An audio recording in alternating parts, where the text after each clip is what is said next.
Next we are going to start our chapter, that is biomolecules. Firstly, understand what do you mean by biomolecules. Bio means as usual that is the living organisms or the living matter we are talking about, and molecules, whatever the molecules, right? It can be a organic molecules, it can be a inorganic molecules, right? So the molecules which are present in any living body, that is termed as biomolecules, right? So firstly, just see, we are having the cells, right? Talking about the living organisms, if we are talking about plants, animals, microorganisms, all are made up of cells, right? These cells contain the molecules which are termed as biomolecules. So cells contain molecules, right? These molecules are having different function in different organisms, right? They perform different functions. And if we are just talking about all the cells present in the body, then we call a term that is known as cellular pool. Right? So we have understood 4 terms from here, that all the living organisms, we already understood that all the living organisms are termed as cells, right? They are made up of from a single unit that is known as cells, and every cell or every organism has a various kinds of cells which are having a different types of molecules which perform the various different types of the functions. And if we are going to combine all the cells present in the body, that is termed as cellular pool, right? Now coming to the molecules, these molecules can be organic molecule and this can be a inorganic molecule. So firstly, organic molecule, right? The molecules can be organic molecule and it can be a inorganic molecules. Organic molecules basically includes the carbohydrates, nucleic acids and the proteins present in our body. So organic molecules includes carbohydrates, nucleic acid. Nucleic acid is nothing but the genetic material, that is DNA and the RNA present in our body. So the second thing is the nucleic acid. Next one, you can also consider this and enzymes and proteins. These are also the forms of organic molecules. Coming to the inorganic molecules, the minerals present in our body are coming under inorganic molecules, right? Minerals. And next one is H2O, that is water, that is also coming under the inorganic molecules. Now these molecules, right, this can be a acid soluble and this can be a acid insoluble. Just see how. I am going to rub this one. Yes, these molecules can be a acid soluble as well as acid insoluble. Firstly, just see, if we are making any kind of a slurry, how can we make the slurry? We can take any living tissue and just grind it, right? How can we make the slurry? Take any living cell or tissue plus just grind it, right? And we are putting a trichloroacetic acid.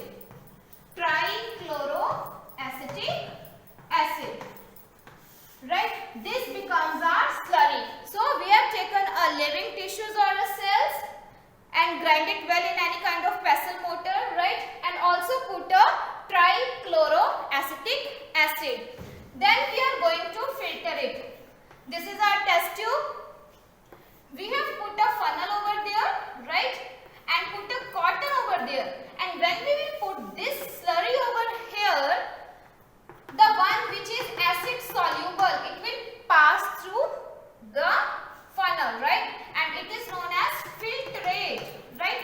The one which is present here is acid insoluble, right? This is acid soluble.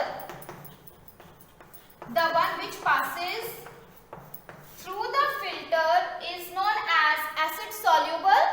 The one which accumulates here is termed as acid insoluble, right? So we got 2 fractions, one which is above, right, which is present here, and the one which we get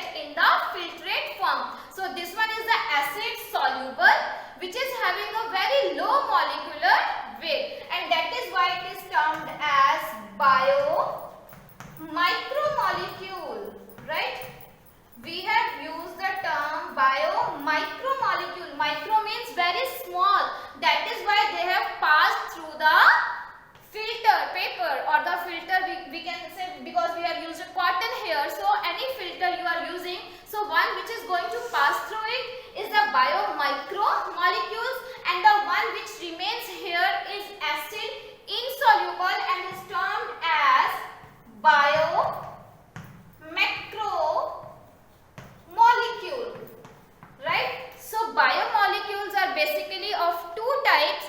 One is biomicromolecule, which is very small, and these are acid soluble.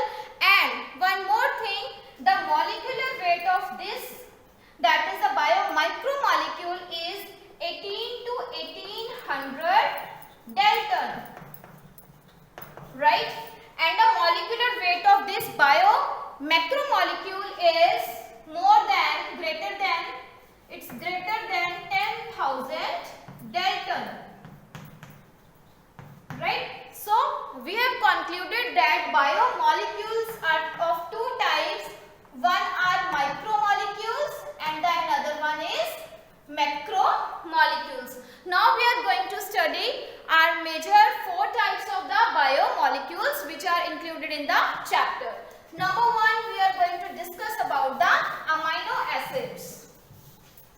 So coming to the amino acids, firstly just see how many types of biomolecules we are going to study. Number one, we will study about the amino acids, right? Number one, we are going to study about the amino acids which will combine together and going to formation of the proteins. So first one is the amino acids. Second, we will study about the lipids. Third one, obviously your proteins, right? Carbohydrates, nucleic acid. Nucleic acids are DNA and RNA, and one more, that is enzymes. So all these are the subtopics that we are going to cover in this chapter, that is biomolecules. So firstly just begin with the amino acids. So what you are seeing here, it is made up of two words, amino plus acids. Just see, if I am going to make a general structure of the amino acids, I am taking a carbon here, and on one side I am going to make amino group, right? As the name suggests, it is having a amino group, and acid is the carboxylic acid. So on one side I am going to make amino group NH2, right? This is my amino group. And the second one I am going to make here the carboxylic acid. And on one side I am going to make here H, and on one side I am going to make R, where R that stands for variable group. It can vary according to the name of the amino acid. So this is general structure of the amino acid. This R can be H, it can be CH3, right, etc. So this is the amino group. This is a carboxylic acid, this is the H, and R is the variable group, right? This is the general structure of the amino acids, right? Now, if we are talking about the proteins, how proteins are synthesized, because this amino acid is a monomer of the proteins, right? The various types of the amino acids, they will join together and are forming the proteins. Now, we will see how the amino acids are joining and the bonds are formed, which results in the formation of proteins. Just see here, if I am making another amino acid here, just see, I am making another amino acid here, C again H, here I am taking COOH, here I am taking NH2, here I am taking again another variable group. So this is my amino group 1, amino acid 1, this is my amino acid 2. So if I am going to make the bond between these consecutive amino acids, it will result in the elimination of the water, right? How the water will eliminate? One H from this and OH from this, right? So this will combine together and result in an H, and here only CO, right? And the another thing will be remain as such. So this is a peptide bond. So peptide bond is the bond which is formed between the two amino acids, right? That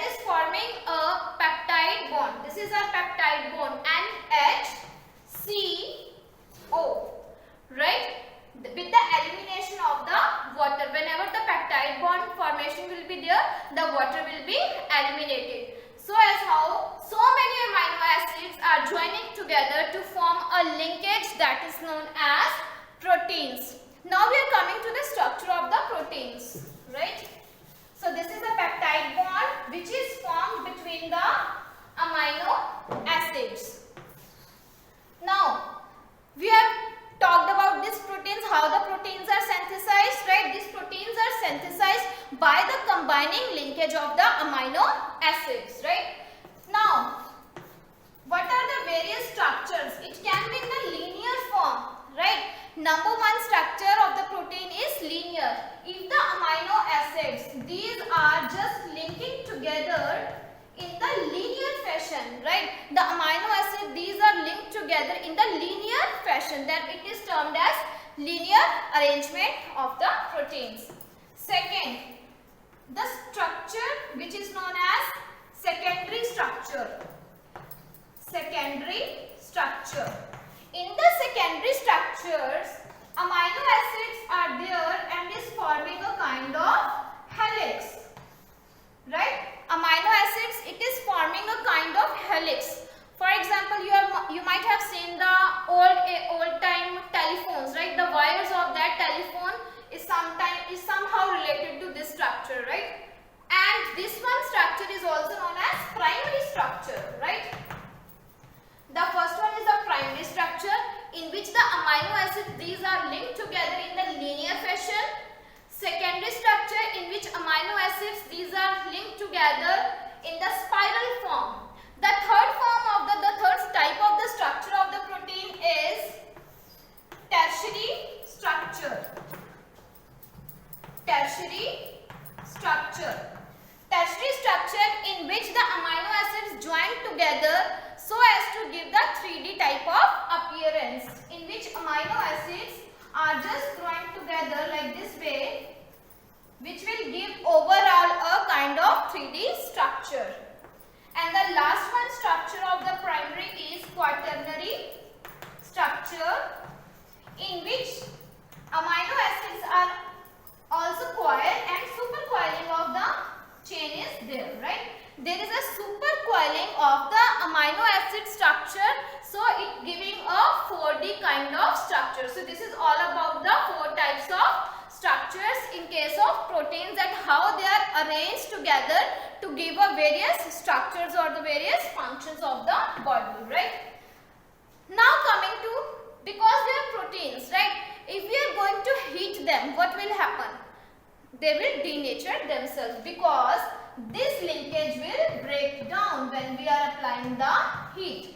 So whenever the proteins are heated, so whenever we are just giving a high temperature to the proteins will denature. Why they will denature? Because the bonds present between the amino acids, that is a peptide bond, it will also degenerate. It will break down by applying a temperature which is more than the optimum temperature.